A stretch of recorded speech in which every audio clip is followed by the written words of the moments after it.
Reinkarnasi kembali ke keluarga sendiri apa ke keluarga orang lain? Kalau menjadi hewan apa bisa meneruskan perjalanan ke Allah? Nah ini kan di Al-Isra ayat 49 nih.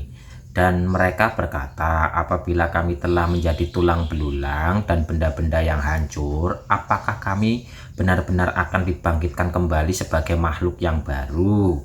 Katakan Muhammad, ayat 50-nya, jadilah kamu batu dan besi, ayat 51-nya, atau menjadi makhluk yang besar yang tidak mungkin hidup kembali menurut pikiranmu. Maka mereka akan bertanya, siapa yang akan menghidupkan kami kembali? Katakanlah, yang telah menciptakan kamu pertama kali. Lalu mereka akan menggeleng-gelengkan kepalanya kepadamu dan berkata, kapan kiamat itu akan terjadi? Katakanlah, barangkali waktunya sudah dekat. Ini di Al-Isra ayat 49, 50, 51. Itu Bapak Ibu, ada ayatnya di Al-Isra. Jadi apa? Jadi batu dan besi dan menjadi makhluk yang mungkin tidak kita pikirkan. Terus di Al-Maidah ayat 60, katakanlah Muhammad, apakah akan aku beritahukan kepadamu tentang orang-orang yang lebih buruk pembalasannya dari orang fasik di sisi Allah, yaitu orang yang dilaknat dan dimurkai Allah. Di antara mereka ada yang dijadikan kera dan babi, dan orang yang menyembah tauhid, mereka itu lebih buruk tempatnya dan lebih tersesat dari jalan yang lurus. Al-Maidah ayat 60, ayatnya ada. Kalau menjadi hewan apa bisa meneruskan perjalanan ke Allah? Ya nanti gini loh, hewan-hewan nih. Contoh nih, kenapa katanya loh, ini memang nyatanya, katanya ada binatang yang membawa atau bisa menarik rezeki dan sebagainya. Karena sang binatang ini dulu-dulunya atau jiwa yang ada di binatang ini dulu-dulunya adalah manusia yang mempunyai mungkin energi keberlimpahan yang besar, sehingga di saat memelihara mungkin binatang tersebut, karena rumah kita tervibrasi energi keberlimpahan, energi akan mengalir. Apakah bisa nanti menjadi manusia lagi? Bisa. Makanya kita memelihara binatang pun ya harus tahu ilmunya. Kita menyembelih binatang pun ya harus tahu ilmunya. Nggak sembarangan.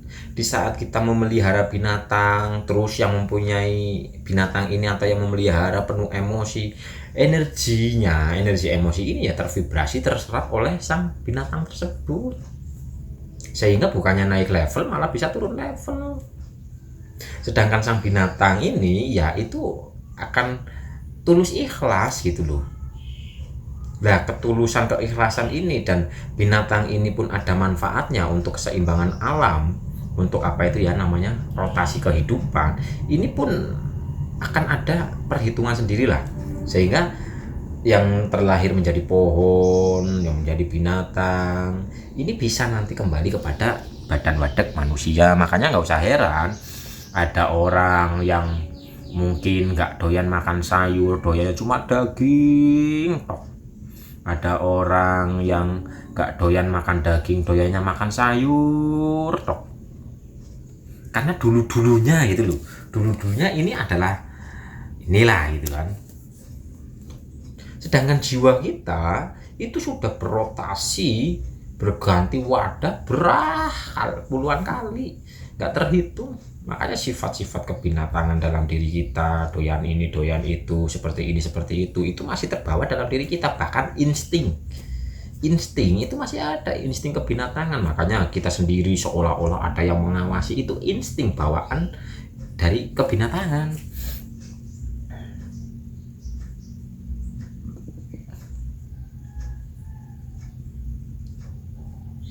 Gitu Bapak Ibu. Jadi nanti gini loh, di saat Bapak Ibu memelihara penuh dengan kesadaran, energi kesadarannya ini tervibrasi kepada sang binatang tersebut, sehingga nanti lepas dari badan wadak yang ini akan naik level. Seperti menyembelih binatang dengan kita mengalirkan energi welas asih, maka sang jiwanya teraliri energi welas asih, tumbuh, berganti wadah tuh. Jadi semua ada ilmunya, ada pemahamannya.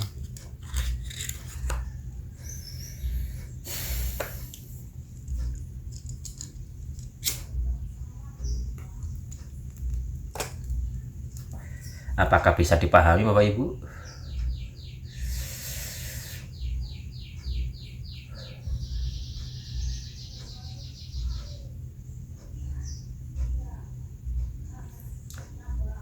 Subhanallah, sudah damai Mas. Rahayu, rahayu. Semoga semua saudaraku segera berproses sesuai dengan wadah-wadahnya. Amin. Setiap diri itu berproses dengan rekam jejaknya masing-masing. Makanya kita harus selalu berbuat kebajikan agar kita tidak turun level gitu loh.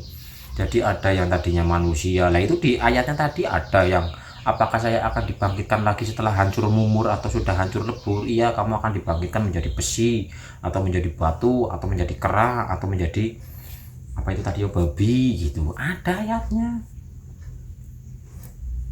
untuk menuai. Makanya hukum karma itu ya ada di sini saat ini, sekarang ini. Makanya tidak ada yang bisa menyakiti diri kita, tidak ada yang bisa mendolimi diri kita kecuali diri kita sendiri. Terus ada ayatnya itu, nyawa dibalas dengan nyawa, darah dibalas dengan darah, rasa sakit dibalas dengan rasa sakit, semua dibalas sesuai dengan kisasnya. Keadilan itu letaknya ada di sini, hukuman, keadilan itu semua letaknya ada di sini. Ada ayatnya nih. Maka di surat Hud ayat 106, maka adapun orang-orang yang sengsara, maka tempatnya di dalam neraka. Di sana mereka mengeluarkan dan menarik nafas dengan merintih. Terus ini ayatnya lagi di Ibrahim ayat 48, yaitu pada hari ketika bumi diganti dengan bumi yang lain, dan demikian pula langit, dan mereka manusia berkumpul di padang mahsyar. Mereka menghadap Allah yang Maha Esa, Maha Perkasa. Yang dimaksud bumi diganti dengan bumi yang lain itu adalah ganti wadah. Ganti wadah. Dan bumi padang mahsyar menjadi terang benderang dengan cahaya keadilan. Jadi di bumi inilah kita akan merasakan keadilan, tabur tuai, hukum karma. Ada di Az-Zumar ayat 69, Ibrahim ayat 48, Yunus ayat 30.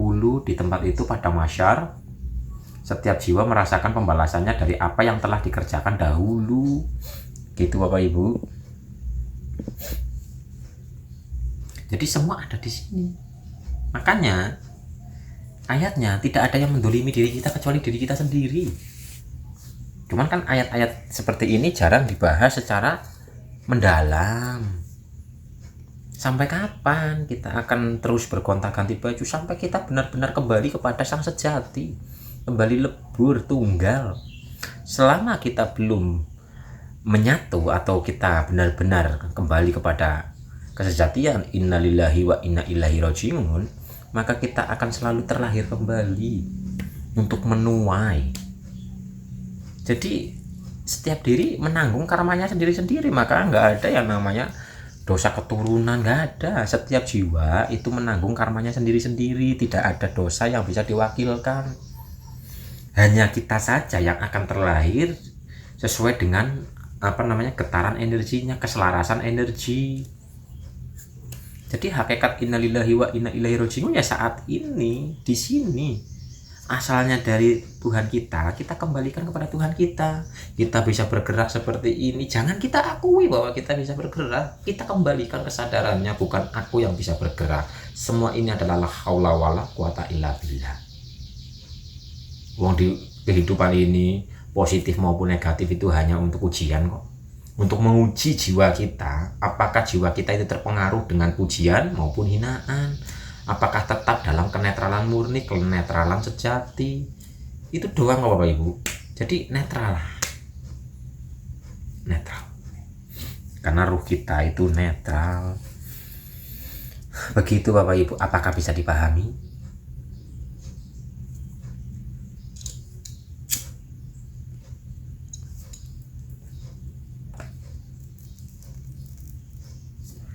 Semuanya ada di sini. Setiap tindakan ada konsekuensinya jika kita masih menggunakan ego. Kalau sudah nggak ada egonya, ya nggak ada konsekuensi, karena dia sendiri yang bertajalli dan dia sendiri yang beralfal. Dan ini diceritakan di Nabi Khidir.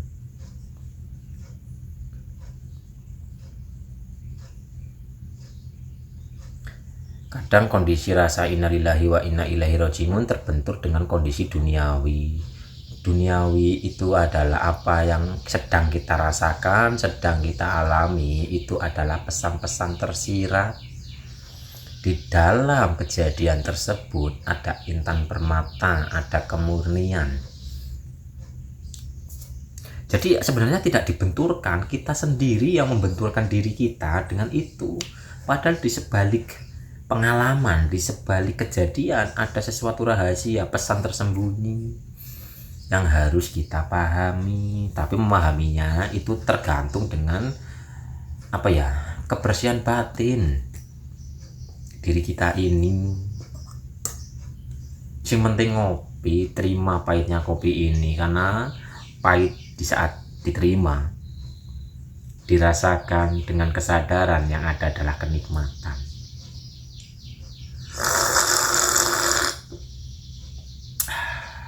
Soalnya gini, kalau kita itu tidak memahami pengetahuan bab karma atau reinkarnasi, kita susah untuk menerima kehidupan ini. Kita seolah-olah menjadi korban, kita seolah-olah menjadi terdolimi, kita seolah-olah teraniaya. Padahal tidak ada yang bisa menyakiti diri kita kecuali diri kita sendiri. Bahkan kita kepleset kesandung batu saja, apakah batunya salah? Tidak, kita saja yang kurang waspada, kita saja yang kurang hati-hati. Kenapa harus menyalahkan batu? Wah, batu si anu, gara-gara batu si anu itu kan, jadi saya jatuh. Lah, batu yang disalahin.